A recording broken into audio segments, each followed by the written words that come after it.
পছন্দ করিনি। সে কি হে, স্বামী হবে ইঞ্জিনিয়ার আর স্ত্রী হবে কোটনা কুটনি, এটা মানব ধর্মশাস্ত্রে নিষিদ্ধ। ঘরে ঘরে দেখতে পাই দুই আলাদা আলাদা জাতে গাঁট ছড়া বাঁধা। আমি জাত মিলিয়ে নিচ্ছি। পতিব্রতা স্ত্রী চাও যদি, আগে ব্রতের মিল করাও।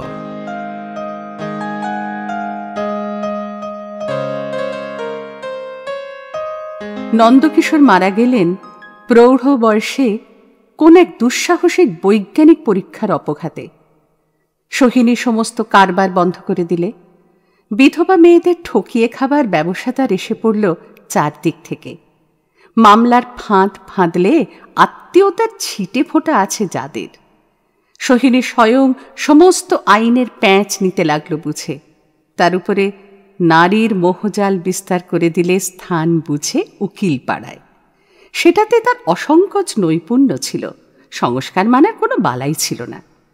মামলায় জিতে নিলে একে একে। দূরসম্পর্কের দেওর গেল জেলে দলিল জাল করার অপরাধে। ওদের একটি মেয়ে আছে, তার নামকরণ হয়েছিল নীলিমা। মেয়ে স্বয়ং সেটিকে বদল করে নিয়েছে নীলা। মেয়েটি একেবারে ফুটফুটে গৌরবর্ণ। মা বলতো ওদের পূর্বপুরুষ কাশ্মীর থেকে এসেছিল, মেয়ের দেহে ফুটেছে কাশ্মীরি শ্বেত পদ্মের আভা, চোখেতে নীল পদ্মের আভাস, আর চুলে চমক দেয় যাকে বলে পিঙ্গল বর্ণ। মেয়ের বিয়ের প্রসঙ্গে কুলশীল জাত গোষ্ঠীর কথা বিচার করবার রাস্তা ছিল না। একমাত্র ছিল মন ভোলাবার পথ। শাস্ত্রকে ডিঙিয়ে গেল তার ভেলকি। অল্প বয়সের মারোয়ারি ছেলে, তার টাকা পৈতৃক, শিক্ষা একালের। অকস্মাৎ সে পড়ল এসে অনঙ্গের অলক্ষ্য ফাঁদে। কেবল সেই মারোয়ারি ছেলে নয়, আরও দু চার সম্প্রদায়ের যুবক ওইখানটায় অকারণ পদচারণার চর্চা করত। তার মধ্যে ওই ছেলেটি চোখ বুজে দিল ঝাঁপ ওর জালের মধ্যে, আর ফিরল না। সিভিল মতে বিয়ে করলে সমাজের ওপারে, বেশি দিনের মেয়াদে নয়। তার ভাগ্যে বধূটি এলো প্রথমে, তারপরে দাম্পত্যের মাঝখানটাতে দাঁড়ি টানলে টাইফয়েড, তারপরে মুক্তি। সৃষ্টিতে অনাসৃষ্টিতে মিশিয়ে উপদ্রব চলতে লাগল। মা দেখতে পায় তার মেয়ের ছটফটানি। মনে পড়ে নিজের প্রথম বয়সের জ্বালামুখীর অগ্নি চাঞ্চল্য। মন উদ্বিগ্ন হয়, খুব নিবিড় করে পড়াশোনার বেড়া ফাঁদতে থাকে। পুরুষ শিক্ষক রাখল না, একজন বিদুষীকে লাগিয়ে দিল ওর শিক্ষকতায়। কিছুদিন থেকে একটি ছেলের দিকে সোহিনী দৃষ্টিপাত করছিল। ছেলেটি পছন্দসই বটে। তার নাম রেবতী ভট্টাচার্য। এরই মধ্যে সায়েন্সের ডাক্তার পদবিতে চড়ে বসেছে। ওর দুটো একটা লেখার যাচাই হয়ে গেছে বিদেশে।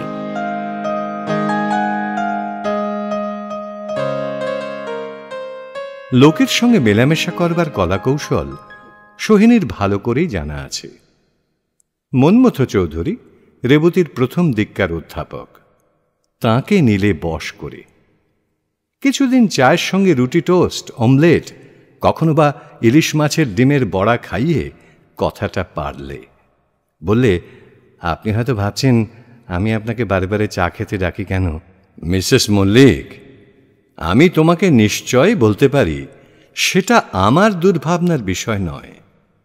সোহিনী বললে, লোকে ভাবে আমরা বন্ধুত্ব করে থাকি স্বার্থের গরজে। দেখো মিসেস মল্লিক, আমার মত হচ্ছে এই, গরজটা জারি হোক, বন্ধুত্বটাই তো লাভ। আর এই বা কম কথা কি, আমার মতো অধ্যাপককে দিয়েও কারো স্বার্থসিদ্ধি হতে পারে। এ জাতটার বুদ্ধি কেতাবের বাইরে হাওয়া খেতে পায় না বলে ফ্যাকাশে হয়ে গেছে। আমার কথা শুনে তোমার হাসি পাচ্ছে দেখতে পাচ্ছি। দেখো, যদিও আমি মাস্টারি করি, তবু ঠাট্টাও করতে পারি। দ্বিতীয়বার চা খেতে ডাকবার পূর্বে এটা জেনে রাখা ভালো। জেনে রাখলুম, বাঁচলুম। অনেক অধ্যাপক দেখেছি, তাঁদের মুখ থেকে হাসি বের করতে ডাক্তার ডাকতে হয়। বাহ বাহ, আমারই দলের লোক দেখছি তুমি। তাহলে এবার আসল কথাটা পাড়া হোক। জানেন বোধ হয় জীবনে আমার স্বামীর ল্যাবরেটরি ছিল একমাত্র আনন্দ। আমার ছেলে নেই, ওই ল্যাবরেটরিতে বসিয়ে দেব ছেলে খুঁজছি। কানে এসেছে রেবতী ভট্টাচার্যর কথা। অধ্যাপক বললেন, যোগ্য ছেলেই বটে, তার যে লাইনের বিদ্যে সেটাকে শেষ পর্যন্ত চালান করতে মাল মশলা কম লাগবে না। সোহিনী বলে, আমার হ্রাস করা টাকায় ছাতা পড়ে যাচ্ছে। আমার বয়সের বিধবা মেয়েরা ঠাকুর দেবতার দালালদের দালালি দিয়ে পরকালের দরজা ফাঁক করে নিতে চায়। আপনি শুনে হয়তো রাগ করবেন, আমি ওসব কিছুই বিশ্বাস করিনি। চৌধুরী দুই চক্ষু বিস্ফারিত করে বললেন, তুমি তবে কি মানো?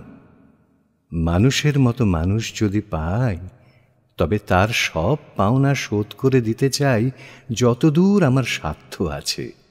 এই আমার ধর্মকর্ম। চৌধুরী বললেন, হুররে, শিলা ভাসে জলে। মেয়েদের মধ্যেও দৈবাত কোথাও কোথাও বুদ্ধির প্রমাণ মেলে দেখছি। তা তোমার বাড়িতেই ওকে ল্যাবরেটরিতে বসিয়ে দিতে চাও? তফাতে আর কোথাও হলে হয় না? চৌধুরী মশাই, আপনি ভুল করবেন না, আমি মেয়ে মানুষ। এইখানেই, এই ল্যাবরেটরিতেই হয়েছে আমার স্বামীর সাধনা। তাঁর ওই বেদির তলায় কোনো একজন যোগ্য লোককে বাতি জ্বালিয়ে রাখবার জন্য যদি বসিয়ে দিতে পারি, তাহলে যেখানে থাকুন তার মন খুশি হবে। চৌধুরী বলেন, বাই জোব, এতক্ষণে মেয়ে মানুষের গলার আওয়াজ পাওয়া যাচ্ছে। শুনতে খারাপ লাগলো না। একটা কথা জেনে রাখো, রেবতীকে যদি শেষ পর্যন্ত পুরোপুরি সাহায্য করতে চাও, তাহলে লাখ টাকারও লাইন পেরিয়ে যাবে। গেলেও আমার খুঁতকুড়ো কিছু বাকি থাকবে। ওই ছেলেটিকে রাজি করিয়ে দিন। চেষ্টা করব, কিন্তু কাজটা খুব সহজ নয়। আর কেউ হলে তোমার দান লাফিয়ে নিত। কোথায় বাঁধছে বলুন? শিশুকাল থেকে একটি মেঘ গ্রহ ওর কুষ্টি দখল করে বসেছে। রাস্তা আগলে রয়েছে অটল অবুদ্ধি। বলেন কি, পুরুষ মানুষ। দেখো মিসেস মল্লিক, রাগ করবে কাকে নিয়ে? জানো মেট্রিয়ার্কাল সমাজ কাকে বলে? যে সমাজে মেয়েরাই হচ্ছে পুরুষের সেরা। একসময় সেই দ্রাবিড়ী সমাজের ঢেউ বাংলাদেশে খেলত। মনোবিজ্ঞান বলে, বাংলাদেশে মেট্রিয়ার্কি বাইরে নেই, আছে নারীতে। মামা শব্দে হামবাধ্বনি আর কোনো দেশের পুরুষ মহলে শুনেছ কি? তোমাকে খবর দিচ্ছি, রেবতীর বুদ্ধির ডগার উপরে চড়ে বসে আছে একটি রীতিমতো মেয়ে। কাউকে ভালোবাসে নাকি? আহা, সেটা হলে তো বুঝতুম। ওর শিরায় প্রাণ করছে ধুক ধুক। যুবতীর হাতে বুদ্ধি খোয়াবার বায়না নিয়েই তো এসেছে। এই তো সেই বয়স। তা না হয়ে এই কাঁচা বয়সে ও যে এক মালা জপকারিনীর হাতে মালার গুটি বনে গেছে। ওকে বাঁচাবে কিসে? না যৌবন, না বুদ্ধি, না বিজ্ঞান। একটা কথা জিজ্ঞাসা করি, তোমার নাকি একটি সুন্দরী মেয়ে আছে? আছে, পোড়া কপালি সুন্দরীও বটে। তা কি করব বলুন? না না, আমাকে ভুল করো না। আমার কথা যদি বলো, সুন্দরী মেয়ে আমি পছন্দই করি। ওটা আমার একটা রোগ বললেই হয়। কিন্তু ওর আত্মীয়রা বেরসিক, ভয় পেয়ে যাবে। ভয় নেই, আমি নিজের জাতেই মেয়ের বিয়ে দেব ঠিক করেছি। এটা একেবারে বানানো কথা। তুমি নিজে তো বেজাতে বিয়ে করেছ। নাকাল হয়েছি কম। বিষয়ের দখল নিয়ে মামলা করতে হয়েছে বিস্তর। যে করে জিতেছি সেটা বলার কথা নয়। শুনেছি কিছু কিছু বিপক্ষ পক্ষের আর্টিকেল ক্লার্ককে নিয়ে তোমার নামে গুজব রটেছিল। মোকদ্দমায় জিতে তুমি তো সরে পড়লে। সে লোকটা গলায় দড়ি দিয়ে মরতে যায় আর কি। ভাবছি, আমি যে তখন প্রফেসর ছিলুম, আর্টিকেল ক্লার্ক ছিলুম না, সেটা আমার বাঁচুয়া। মার্কারি সূর্যের কাছ থেকে যতটুকু দূরে আছে ততটুকু দূরে থেকেই বেঁচে গেল। ওটা গণিতের হিসেবের কথা। ওতে ভালো নেই, মন্দ নেই। এসব কথা বোধহয় তুমি বুঝতে শিখেছ। তা শিখেছি।